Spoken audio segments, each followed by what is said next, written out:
ഇന്നിവിടെ കാണിക്കാൻ പോകുന്നത് ഒരു കിടപ്പ് രോഗിയെ കിടക്കയിൽ തന്നെ കിടത്തിക്കൊണ്ട് ഏതെല്ലാം സാമഗ്രികൾ ഉപയോഗിച്ചുകൊണ്ടാണ് വിശ്രമം കൊടുക്കുക അല്ലെങ്കിൽ ഒന്ന് സുഖപ്രദമാക്കി കൊടുക്കുക എന്നതാണ്. അതായത് യൂസ് ഓഫ് കംഫർട്ട് ഡിവൈസസ്. അതിനുള്ള സാമഗ്രികളൊക്കെ ഞാനിവിടെ അറേഞ്ച് ചെയ്ത് വെച്ചിട്ടുണ്ട്. നമുക്ക് തലയിണ വേണം, air rings, sand bags, gloves with water, food board, bike rest, ഇങ്ങനെയുള്ള സാമഗ്രികൾ. അത് ഞാൻ ഉപയോഗിക്കുമ്പോൾ നിങ്ങൾക്ക് ഒന്നുകൂടി മനസ്സിലാകും. അപ്പോൾ ആദ്യമായി നമ്മൾ രോഗിയെ നേരെ കിടത്തിക്കൊണ്ട് എങ്ങനെയാണ് ഇതൊക്കെ ഉപയോഗിക്കുന്നത് എന്നുള്ളതാണ് കാണിക്കാൻ പോകുന്നത്. ആദ്യമായി രോഗി നേരെ കിടക്കുമ്പോൾ എങ്ങനെയാണ് രോഗിക്ക് ഈ സാമഗ്രികൾ വെച്ച് കൊടുത്ത് കംഫർട്ടബിൾ ആക്കുന്നതെന്ന് നോക്കാം. ആദ്യമായി നമുക്ക് തലയിണകൾ ഉപയോഗിക്കാം. തലയിണ നമുക്ക് കൊടുക്കാവുന്നത് ഈ സൈഡിലെ ഈ കൈയുടെ അടിയിൽ നല്ലതുപോലെ തിരുകി ടൈറ്റായിട്ട് വെച്ചാൽ അവിടെ ഒരു സുഖമുണ്ട്. അതുപോലെ അങ്ങേ വശത്തും കൊടുക്കാം ഒരു ചെറിയ തലയിണ.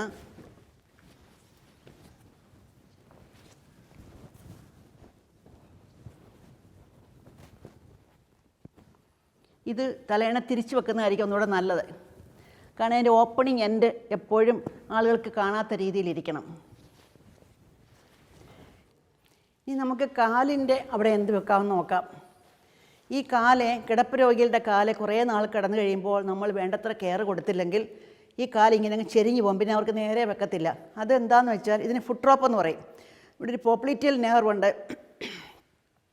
ആ നെർവിന് ഡാമേജ് ഉണ്ടാകുമ്പോഴാണ് ഇത് സംഭവിക്കുന്നത്. അപ്പോൾ ആദ്യമേ തൊട്ടേ നമ്മൾ ആ കാലിൻ്റെ കെയർ ശ്രദ്ധിച്ചാൽ നമുക്ക് സാൻഡ് ബാഗ് കൊടുക്കാം. ഇത് നേരെ വെക്കാൻ ചരൽ വാരി കെട്ടുക.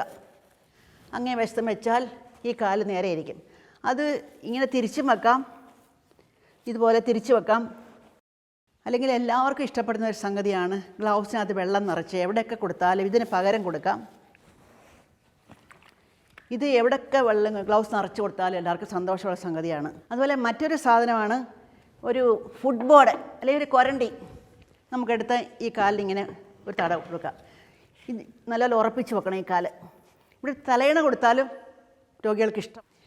ഇനിയുള്ള ഇത് എയർ റിങ്സ് എന്ന് പറയും. ഇത് നമുക്കുണ്ടാക്കാവുന്നതാണ്. ഇത് കൈയുടെ മുട്ട് തൊലിയൊക്കെ പൊട്ടാതിരിക്കാൻ വേണ്ടി ഇവിടെ കൊടുക്കാം. ഈ കുഴിക്കകത്ത് കൈയുടെ മുട്ട് വെക്കാം.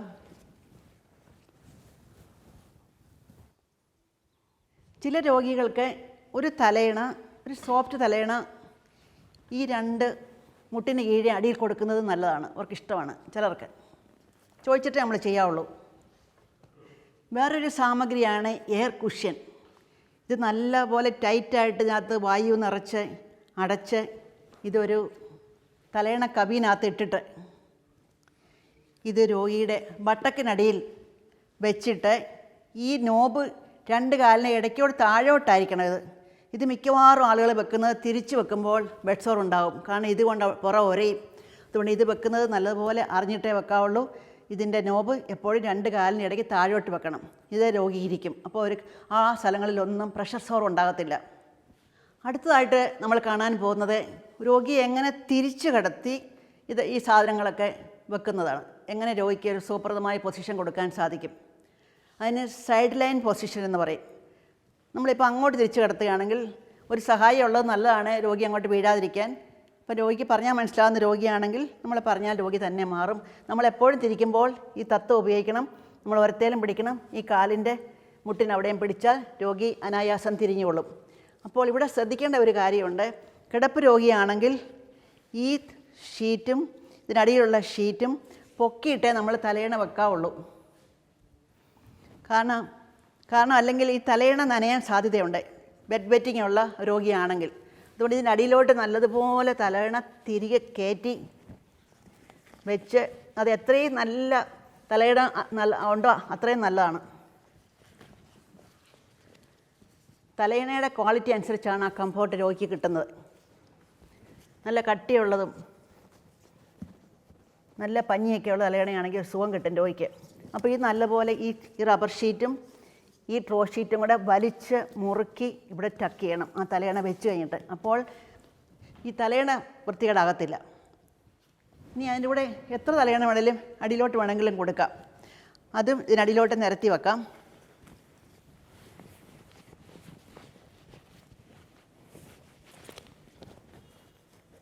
ഇവിടെ സ്ഥലമുള്ളതുപോലെ തലയണ വെക്കാം. ഈ ഒരു തലയണ ഈ കാലിൻ്റെ ഇടയ്ക്ക് ഇങ്ങനെ വെക്കുന്ന ചില രോഗികൾക്ക് ഇഷ്ടമാണ്. ഇനി ഇതിന് പുറമേ നമുക്ക് ഇതൊക്കെ അവിടെ വെക്കാം. ഇതൊക്കെ ചോദിച്ചിട്ടും അവരുടെ ആവശ്യപ്രകാരമൊക്കെ വെക്കുവാണെങ്കിൽ പല രോഗികളും ഇതൊക്കെ ചിലപ്പോൾ ചോദിച്ച് വാങ്ങിക്കും, അതൊന്ന് വെക്കാവോ ഇതൊന്ന് വെക്കാവോ എന്നൊക്കെ ചോദിക്കും. പിന്നെ ഇതൊന്നും നമ്മൾ ഒത്തിരി നേരം വെച്ചുകൊണ്ടിരിക്കത്തില്ല. ഇനി കൊടുക്കാവുന്ന രോഗി ഇങ്ങനെ കിടക്കുമ്പോൾ ഒരു തലയണ അങ്ങേ വശത്ത് സ്ഥലമുണ്ടെങ്കിൽ, ബെഡിന് സ്ഥലമുണ്ടെങ്കിൽ അവിടെ എണ്ണം കൊടുക്കുന്നത് നല്ലതാണ്. കാരണം രോഗിക്ക് ഈ കൈ കൊണ്ടും അതേ പിടിക്കാം, ഈ കൈ കൊണ്ടും അതേ പിടിക്കാം.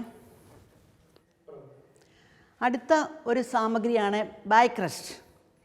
ഈ ബാക്ക് റെസ്റ്റ് നമ്മളെല്ലാവരോടും വാങ്ങിക്കാൻ പറയുന്നത് ശരിയല്ല. പക്ഷേ മിക്ക രോഗികളും ഇത് ചോദിക്കാറുണ്ട്, ഇതെവിടെ കിട്ടും, അങ്ങനെ വാങ്ങിക്കാറുണ്ട്. കാരണം അതിൻ്റെ ഉപയോഗം അത്രയ്ക്കുണ്ട്, അതുകൊണ്ട്. പക്ഷേ ഇത് ഉപയോഗിക്കാൻ, ഇത് വെക്കുന്ന ആൾ നല്ലതായി പഠിച്ചിരിക്കണം, ഇതെങ്ങനെ ഇതിൻ്റെ വെട്ടുകളൊക്കെ എവിടെയാണെന്നുള്ളതും. അല്ലെങ്കിൽ നമ്മൾ ബെഡേ വെച്ചിട്ട് ഇതിൻ്റെ അഭ്യാസം കാണിക്കുമ്പോൾ രോഗിക്ക് വലിയ ബുദ്ധിമുട്ടാണ്. അപ്പോൾ ഈ വെട്ടനുസരിച്ച് നമുക്ക് ഇത് രോഗി ഇവിടെയാണ് കിടക്കുന്നത്. ഇപ്പോൾ രോഗിക്ക് നമ്മളൊരു 90 ഡിഗ്രി പൊസിഷൻ കൊടുക്കാം, അല്ലെങ്കിൽ താന്ന പൊസിഷൻ കൊടുക്കാം ഭക്ഷണമൊക്കെ കഴിക്കാനായിട്ട്. അങ്ങനെ ഇത് അഡ്ജസ്റ്റ് ചെയ്യാം, എത്ര ഡിഗ്രി ഉയർത്തണമെന്നുള്ള, രോഗിക്ക് എങ്ങനെ ഇരിക്കാമെന്നുള്ളത് ഇത് നമുക്ക് വെച്ച് നോക്കാം, വെച്ച് കാണിക്കാം എങ്ങനെയാണെന്നുള്ളത്. അപ്പോൾ ഇതിന് നമുക്ക് സഹായി വേണം, രോഗിയെ ഒന്ന് പൊക്കണം. അപ്പോൾ ഈ ബാക്ക് റെസ്റ്റ് വെക്കേണ്ടത് ഇങ്ങനെയാണ്. നമ്മൾ ആ വെട്ടനുസരിച്ച് വെച്ചിരിക്കുകയാണ്, ലോ ഹൈറ്റ് വെച്ചിരിക്കുകയാണ്. ഇനി ഇവിടെ നമുക്ക് തലകണകൾ ഇഷ്ടം പോലെ വെക്കാം, അത് ഓരോ രോഗിയുടെ ഇഷ്ടമനുസരിച്ച്. പക്ഷേ ഇവിടെ ഒരു കുഴിയും അടിയിൽ കാണരുത്, നല്ലപോലെ താത്ത് വെക്കണം. ആദ്യത്തെ തലവണ തലയണ നീളത്തിലോ നമുക്ക് രോഗിയെ കടത്താം. അത് കഴിഞ്ഞ് നമുക്ക് തലയണ ഇവിടെയൊക്കെ കൊടുക്കാം, എവിടെയെല്ലാം ഗ്യാപ്പുണ്ടോ അവിടെയൊക്കെ കൊടുക്കാം. അതുപോലെ ഈ തലയണയുടെ ഈ 2 തലയണ ഇരിക്കുന്ന അവിടെ ഒരു കുഴി ഉണ്ടെങ്കിൽ അവിടെ ഷീറ്റോ തലയണയൊക്കെ തിരികെ വെക്കണം, ഒട്ടും അവിടെ ഗ്യാപ്പ് കാണാൻ പറ്റിയല്ല.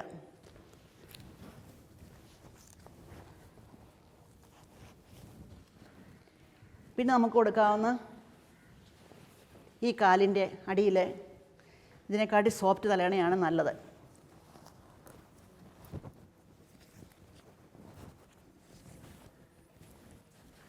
ഇവിടെ നമ്മൾ നേരത്തെ പറഞ്ഞ സംഭവങ്ങളെല്ലാം ഇവിടെ വെക്കാം. സാൻഡ് ബാഗ്, ഗ്ലൗസ് നിറച്ച വെള്ളം, തടി, ഫുട് ബോർഡ്, ഇതെല്ലാം വെച്ച് രോഗിയെ കംഫർട്ടബിൾ ആക്കാം.